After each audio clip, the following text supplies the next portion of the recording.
Hello दोस्तों, नमस्कार। आपके अपने यूट्यूब चैनल प्रेम क्लासेस 2.0 में एक बार फिर से आप सभी का स्वागत है और मैं हूं प्रेम। ये क्लास आपकी स्पेशली जीके जीएस के टॉप 20 क्वेश्चंस की रहने वाली है, जिसमें मैं आपको previous year plus expected questions कराने वाला हूं। और ये स्पेशली आपकी एसएससी जीडी 2022 के लिए बहुत ही महत्वपूर्ण क्लास सिद्ध होने वाली है। तो चलिए बिना समय क्लास को स्टार्ट करते हैं। फर्स्ट क्वेश्चन जो कि आपकी स्क्रीन के सामने ये रहा। देखिए, फर्स्ट क्वेश्चन कहता है आपका, फर्स्ट क्वेश्चन क्या कहता है कि निम्नलिखित में से मृतकों का टीला किसे कहा जाता है। ठीक है, मृतकों के टीले की यदि मैं बात करूं तो इसका राइट आंसर हो जाएगा मोहनजोदड़ो। ठीक है, मोहनजोदड़ो। यदि मोहनजोदड़ो इसका राइट आंसर हो जाएगा। बात करते हैं इसकी खोज किसने की थी, तो मोहनजोदड़ो की खोज की थी रखालदास बनर्जी ने। अब बात कर लेते हैं हम हड़प्पा सभ्यता की। देखिए, हड़प्पा सभ्यता की यदि मैं बात करूँ, इसकी स्थापना करते हैं, मतलब खोज करते हैं इसकी दयाराम साहनी और 1921 में। ठीक है, अब बात कर लेते हैं हम कालीबंगा की। कालीबंगा कहाँ पड़ता है? राजस्थान में पड़ता है। और जूते खेत के साक्ष्य भी कहाँ से मिलते हैं? कालीबंगा राजस्थान से मिलते हैं। चलिए इसके बाद हम नेक्स्ट क्वेश्चन की बात करते हैं, जो कि आपके स्क्रीन के सामने ये रहा। देखिए, नेक्स्ट क्वेश्चन आप कहता है ऋग्वेद का प्रमुख देवता कौन था। तो ऋग्वेद के प्रमुख देवता की बात करते हैं तो इसका अग्नि राइट आंसर हो जाएगा ऋग्वेद की। ठीक है, अब बात कर लेते हैं हम, जब ऋग्वेद आएगा तो ऋग्वेद में कितने मंडल हैं। ठीक है, यदि ऋग्वेद की मंडलों की बात करते हैं तो ऋग्वेद में 10 मंडल, कितने मंडल हैं? 10 मंडल और 1028 सूक्त हैं। 1028 क्या है? 1028 सूक्त हैं और 10 मंडल हैं। ठीक है, 10वें मंडल में क्या है? 4 वर्णों का उल्लेख 10वें मंडल में है। और ऋग्वेद में ऋग्वेद के तीसरे मंडल में गायत्री मंत्र का उल्लेख है ऋग्वेद के तीसरे मंडल में। ठीक है, चलिए इसके बाद हम नेक्स्ट क्वेश्चन की बात करते हैं। देखिए, नेक्स्ट क्वेश्चन कहता है आपका महावीर स्वामी का जन्म कहाँ हुआ। महावीर स्वामी की यदि जन्म की मैं बात करूं तो इनका जन्म होता है कुंडग्राम। कुंडग्राम वैशाली में इनका जन्म होता है। महावीर स्वामी ये जैन धर्म से संबंधित थे और ये 24वें तीर्थंकर थे। जैन धर्म के 24वें तीर्थंकर कौन थे? महावीर स्वामी थे, जिनका प्रतीक क्या था? सिंह था। यदि 23वीं की बात करें, बहुत ही महत्वपूर्ण हो जाते हैं। 23वें थे पार्श्वनाथ। ठीक है, और जैन धर्म के संस्थापक की बात करते हैं, मतलब पहले तीर्थंकर की बात करते हैं, तो ऋषभदेव इसका राइट आंसर हो जाएगा। तो इसका राइट आंसर होगा कुंडग्राम में, वैशाली में। ठीक है, चलिए इसके बाद नेक्स्ट क्वेश्चन की बात करते हैं। देखिए, नेक्स्ट क्वेश्चन कहता है आपका दीन खैरात नामक एक अलग विभाग की स्थापना किसने की। कौन सा है विभाग? कौन सा है? आपको बता दें कि दीन खैरात की यदि मैं बात करूं तो इसका राइट आंसर हो जाएगा फिरोज तुगलक। दीन खैरात किस कौन स्टार्ट करता है? फिरोज तुगलक। ठीक है, चलिए इसके बाद में नेक्स्ट क्वेश्चन की बात करते हैं, जो कि आपके स्क्रीन के सामने ये रहा। देखिए, नेक्स्ट क्वेश्चन कहता है कि वह अंग्रेज जिसे सम्राट जहांगीर के दरबार में आकर भेंट की। पूछा है कि वह ऐसा कौन सा अंग्रेज था जिसने जहांगीर के दरबार में आकर भेंट की थी। तो इसका राइट आंसर आपका हो जाएगा सर टॉमस रो। कौन था? Thomas Roe. ठीक है, सर टॉमस रो था जिसने आकर जहांगीर से भेंट की थी। ठीक, इसके बाद में नेक्स्ट क्वेश्चन की बात करते हैं। देखिए, नेक्स्ट क्वेश्चन आपका कहता है मेरे सिर पर पड़ी एक एक लाठी की चोट ब्रिटिश साम्राज्य के ताबूत की एक एक कील सिद्ध होगी, ये किस नेता ने कहा था। तो इसका राइट आंसर हो जाएगा लाला लाजपत राय। ठीक है, लाला लाजपत राय। देखिए, जब 1927 में क्या होता है, साइमन कमीशन का गठन होता है, लेकिन 1928 में साइमन कमीशन भारत आता है और उसी के विरोध में लाला लाजपत राय की लाठी लगने के कारण मृत्यु हो जाती है। ठीक है, बाल गंगाधर तिलक केसरी और मराठा पत्र किसके हैं? बाल गंगाधर तिलक के। ठीक है, इसके बाद लाइफ डिवाइन बुक किसकी है? अरविंद घोष की लाइफ डिवाइन। ठीक है, इसके बाद चलिए बात करते हैं हम नेक्स्ट क्वेश्चन की, जो कि आपके स्क्रीन के सामने ये रहा। देखिए, नेक्स्ट क्वेश्चन आपका कहता है कि स्वतंत्रता प्राप्ति के समय भारतीय राष्ट्रीय कांग्रेस का अध्यक्ष कौन था। स्वतंत्रता प्राप्ति के समय भारतीय राष्ट्रीय कांग्रेस के जो अध्यक्ष थे वो जेवी कृपलानी थे। कौन थे? जेवी कृपलानी। ठीक है, जेवी कृपलानी इसका राइट आंसर हो जाएगा। ठीक, अब बात कर लेते हैं हम जवाहरलाल नेहरू की। देखिए, जवाहरलाल नेहरू की मैं बात करूं तो 1929 का लाहौर अधिवेशन होता है, जिसकी अध्यक्षता कौन करते हैं? जवाहरलाल नेहरू, और इसमें पूर्ण स्वराज्य की मांग की गई थी। ठीक है, बात करते हैं सरदार वल्लभ भाई पटेल की, तो 1931 का कराची अधिवेशन होता है, जिसकी अध्यक्षता करते हैं सरदार वल्लभ भाई पटेल। ठीक है, और 1931 में क्या होता है, एक दो इंपॉर्टेंट चीज़ें और हैं जो मैं आपको बता देता हूँ। 1931 में क्या होता है, गांधी इरविन समझौता 1931 में होता है, और दूसरा गोलमेज सम्मेलन भी 1931 में होता है। एकमात्र सम्मेलन था, गोलमेज सम्मेलन था, जिसमें महात्मा गांधी ने भाग लिया था, तो वो था दूसरा। कौन सा था? दूसरा। और बी आर अम्बेडकर जी ने तीनों गोलमेज सम्मेलनों में भाग लिया था। ठीक, इसके बाद चलिए नेक्स्ट क्वेश्चन की हम बात करते हैं। देखिए नेक्स्ट क्वेश्चन कहता है, कर्जन ने भारत का विभाजन कब किया? सॉरी, यहाँ भारत नहीं होगा, यहाँ बंगाल होगा। क्या होगा? बंगाल। ठीक, क्या होने वाला है यहाँ? बंगाल। ठीक है, बंगाल।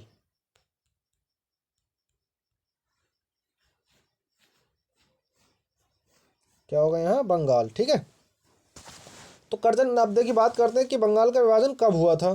तो इसका राइट आंसर हो जाएगा 1905 में क्या होता है? बंगाल का विभाजन होता है। ठीक है, और किसके समय होता है? कर्जन के समय में। ठीक है, यही क्या होता है, 7 अगस्त 1905 को क्या होता है? स्वदेशी आंदोलन ये स्टार्ट होता है 7 अगस्त 1905 को। ठीक है, 1919 की बात कर लेते हैं। तो देखिए 1919 में क्या होता है? रौलक एक्ट 1919 में आता है। ठीक है, जलियांवाला बाग हत्याकांड भी 1919 में होता है, जो कि 13 अप्रैल को होता है। ठीक, और ILO की स्थापना भी कब होती है? 1919 को ही होती है ILO की स्थापना। ठीक है, मॉन्टेग्यू चैम्सफोर्ड जो अधिनियम आता है वो भी कब आता है? 1919 को ही आता है। ठीक, अब बात कर लेते हैं हम 1916 की। देखिए 1916 में क्या होता है? लखनऊ अधिवेशन होता है, जिसकी अध्यक्षता करते हैं अंबिकाचरण मजमूदार। ठीक है, जिसमें क्या होता है? गरम दल नरम दल एकत्र हो जाते हैं 1916 में। ठीक है, 1947 की यदि मैं बात करूं तो 29 अगस्त 1947 को क्या होता है? प्रारूप समिति की स्थापना होती है, जिसके अध्यक्ष कौन होते हैं? BR अम्बेडकर। ठीक है, चलिए इसके बाद नेक्स्ट क्वेश्चन की बात करते हैं, जो कि आपके स्क्रीन के सामने ये रहा। देखिए नेक्स्ट क्वेश्चन आपको कहता है कि पाक जल संधि को किस राज्य से अलग करती है? मतलब पाक जल संधि कह सकते हैं हम कि किस किस देश के बीच है। तो इसका जो राइट आंसर हो जाएगा, भारत और श्रीलंका के बीच कौन सी है? पाक जल संधि है। ठीक, भारत और श्रीलंका के बीच में कौन सी है? पाक जल संधि। बात करते हैं, भारत बांग्लादेश से सर्वाधिक सीमा लगाता है। सर्वाधिक सीमा किस देश से लगाता है? तो बांग्लादेश से लगाता है 4096 किलोमीटर। बात करते हैं सबसे कम सीमा किससे लगाता है? तो सबसे कम सीमा अफगानिस्तान से लगाता है भारत, सबसे कम सीमा। ठीक है, इसके बाद में चलिए बात करते हैं हम नेक्स्ट क्वेश्चन की। देखिए नेक्स्ट क्वेश्चन जो कि आपके स्क्रीन के सामने ये रहा। नेक्स्ट क्वेश्चन आपका कहता है, उज्जैन किस नदी के किनारे स्थित है? किसकी बात कर रहा है? उज्जैन की। यदि उज्जैन की बात कर रहा है तो उज्जैन जो है हमारा, उज्जैन की यदि मैं बात करूं तो इसका राइट आंसर हो, देखिए उज्जैन, इसमें से आपका एक भी राइट आंसर नहीं है। तो इसका राइट आंसर हो जाएगा क्षिप्रा नदी। कौन सी नदी है? क्षिप्रा। ठीक है, क्षिप्रा नदी इसका राइट आंसर हो जाएगा। उज्जैन किस नदी किनारे स्थित है? क्षिप्रा नदी के। ठीक है, इसके बाद चलिए बात करते हैं हम नेक्स्ट क्वेश्चन की। देखिए नेक्स्ट क्वेश्चन कहता है, जिम कॉर्बेट राष्ट्रीय उद्यान भारत के किस राज्य में स्थित है? तो जिम कॉर्बेट की बात करते हैं तो इसका राइट आंसर हो जाएगा उत्तराखंड। ठीक है, उत्तराखंड में कौन सा? Jim Corbett national park. ठीक, राजाजी नेशनल पार्क भी कहाँ है? उत्तराखंड में ही है। हैली नेशनल पार्क भी कहाँ है? उत्तराखंड में ही है। ठीक है, रामगंगा नेशनल पार्क भी कहाँ है? वो भी उत्तराखंड में ही है। ठीक, इसके बाद हम बात करते हैं, देखिए वाल्मीकि पक्षी अभ्यारण्य भी कहाँ है हमारा? बिहार में है। ठीक, वाल्मीकि कहाँ है? बिहार में है। ठीक, इसके बाद चलिए बात करते हैं नेक्स्ट क्वेश्चन की, जो कि आपके स्क्रीन के सामने ये रहा। देखिए नेक्स्ट क्वेश्चन आपका कहता है,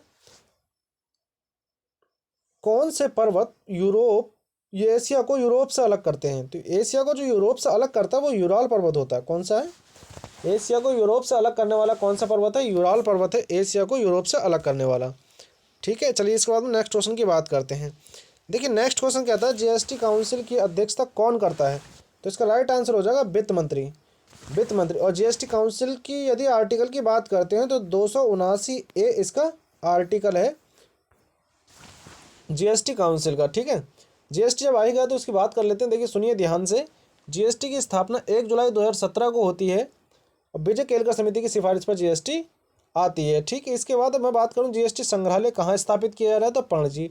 GST के हाल ही में बैठक जो हुई है वो हमारी चंडीगढ़ में हुई है।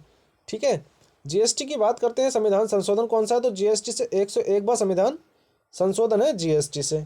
ठीक, गुड एंड सर्विस टैक्स इसकी फुल फॉर्म है, और ये एक संवर्धित सूची का टैक्स और एक अप्रत्यक्ष टैक्स है। चलिए इसके बाद में नेक्स्ट क्वेश्चन की बात करते हैं, जो कि आपकी स्क्रीन के सामने ये रहा। देखिए प्रधानमंत्री जन धन योजना की शुरुआत किस वर्ष की गई थी? प्रधानमंत्री जन धन योजना की शुरुआत की यदि बात करते हैं तो इसका राइट आंसर हो जाएगा 2014 में इसकी स्टार्ट होती है प्रधानमंत्री जन धन योजना। ठीक, इसके बाद चलिए बात करते हैं नेक्स्ट क्वेश्चन की। देखिए नेक्स्ट क्वेश्चन आपका कहता है आर्थिक कार्यों के क्षेत्र मुख्यतः कितने भागों में बटा है। आर्थिक कार्यों का जो क्षेत्र है वो 3 भागों में बटा है। कितने भागों में बटा है? 3 भागों में इसका राइट आंसर हो जाएगा। चलिए इसके बाद में नेक्स्ट क्वेश्चन की बात करते हैं। देखिए नेक्स्ट क्वेश्चन कहता है कि भारतीय संविधान की प्रस्तावना में किस प्रकार के न्याय की बात नहीं की गई है। ठीक है, देखिए बात कर रहा है कि किस प्रकार के न्याय की बात नहीं की गई है। ठीक, तो देखिए सामाजिक, आर्थिक, राजनीतिक, इन तीनों प्रकार की न्याय की बात की गई है, लेकिन लोकतांत्रिक न्याय की बात नहीं की गई है। तो इसका राइट आंसर कौन सा हो जाएगा? लोकतांत्रिक। ठीक है, इसके बाद चलिए बात करते हैं हम नेक्स्ट क्वेश्चन की। देखिए नेक्स्ट क्वेश्चन आपका कहता है कौन सा जल, कौन सा विटामिन, यहाँ क्या होगा? विटामिन, जल में घुलनशील, घुलने वाला विटामिन है। ठीक है, तो जल में घुलनशील विटामिन कौन कौन से हैं मैं आपको बता दूं कि जल में घुलनशील विटामिन जो है बी और सी। बी और सी का में घुलनशील है, जल में है। तो इसका राइट आंसर हो जाएगा ऑप्शन नंबर बी और बी विटामिन हो जाएगा। ठीक है, जिसे बेरी बेरी, रासायनिक नाम क्या है इसका? बी का बेरी बेरी। बाकी जो बी और सी से बचे वो सारे के सारे किसमें घुलनशील हैं? वसा में। ठीक है, अब ए की बात कर लेते हैं। ए की कमी से, विटामिन ए की कमी से कौन सा रोग होता है? रंतौंधी, जिसको रासायनिक नाम क्या है? विटामिन ए का रासायनिक नाम क्या है? रेटिनॉल। ठीक, डी की बात करते हैं, विटामिन डी की, तो विटामिन डी का रासायनिक नाम क्या है? कैल्सिफेरॉल, जिसका रिकेट्स मतलब सूखा रोग विटामिन डी की कमी से होता है। ठीक है, चलिए इसके बाद हम नेक्स्ट क्वेश्चन की बात करते हैं जो कि आपके स्क्रीन के सामने ये रहा।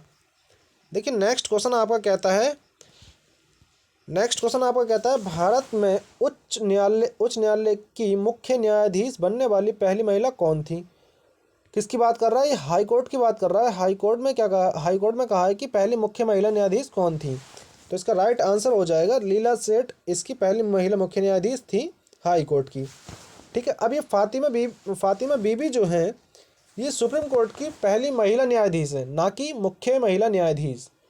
सुप्रीम कोर्ट में अभी तक कोई भी महिला मुख्य न्यायाधीश नहीं बनी है, और ये जो फातिमा बीबी हैं ये भारत की पहली सुप्रीम कोर्ट की महिला न्यायाधीश हैं। ठीक, इसके बाद में चलिए नेक्स्ट क्वेश्चन की बात करते हैं। देखिए नेक्स्ट क्वेश्चन जो कि आपके स्क्रीन के सामने ये रहा।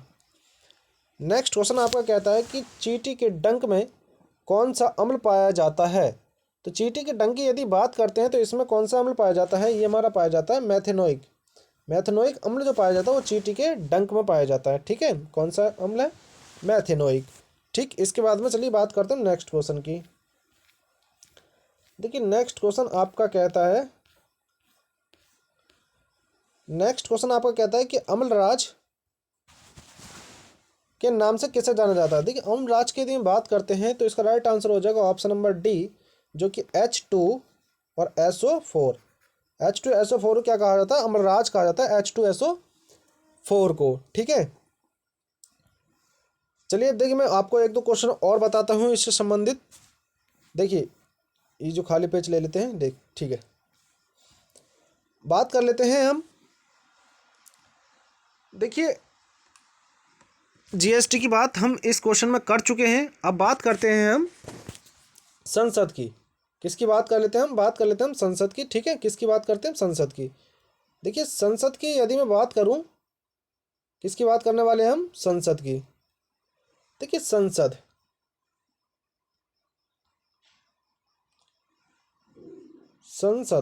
ठीक है, संसद की यदि मैं आर्टिकल की बात करता हूं तो इसका आर्टिकल है 79। ठीक है, इसके बाद में राज्यसभा की बात करते हो, राज्यसभा का आर्टिकल हो जाएगा 80 और लोकसभा का आर्टिकल हो जाएगा 81। लोकसभा का आर्टिकल कितना होगा? लोकसभा का आर्टिकल हो जाएगा 81। ठीक है, अब संसद में होता कौन है? संसद में लोकसभा, राज्यसभा और राष्ट्रपति संसद में होते हैं। ठीक है, संसद में बात कर लेते हैं संविधान के कुछ आर्टिकल के बारे में बात कर लेते हैं। देखिए आर्टिकल 368, ठीक है, ये किससे संबंधित है? संविधान संशोधन से संबंधित है, आर्टिकल 368। ठीक है, 352 राष्ट्रीय आपातकाल, राष्ट्रपति शासन 356 और वित्तीय आपातकाल जो कि भारत में भी एक बार भी नहीं लगा 360। ठीक है, वित्तीय आपातकाल कौन सा? 360, जो कि भारत में अभी एक बार भी नहीं लगा है। ठीक, तो चलिए फिर हम आज की क्लास को यहीं रखते हैं। यदि क्लास आपको अच्छी लगी हो तो क्लास को लाइक करें, शेयर करें और चैनल को सब्सक्राइब कर ले। चलिए फिर मिलते हैं और एक बेहतरीन सी क्लास के साथ। देखिए, मैं आपको एक इन्फॉर्मेशन दे देता हूँ। मैं आपको संडे में एक बहुत बड़ी मैराथन लाने वाला हूँ, जिसमें आपको संपूर्ण जीके जीएस के टॉपिक वाइज क्वेश्चंस मैं लाने वाला हूँ। चलिए, तो आज की क्लास हम यहीं रखते हैं। मिलते हैं और बेहतरीन सी क्लास के साथ। तब तक के लिए जय हिंद, जय भारत।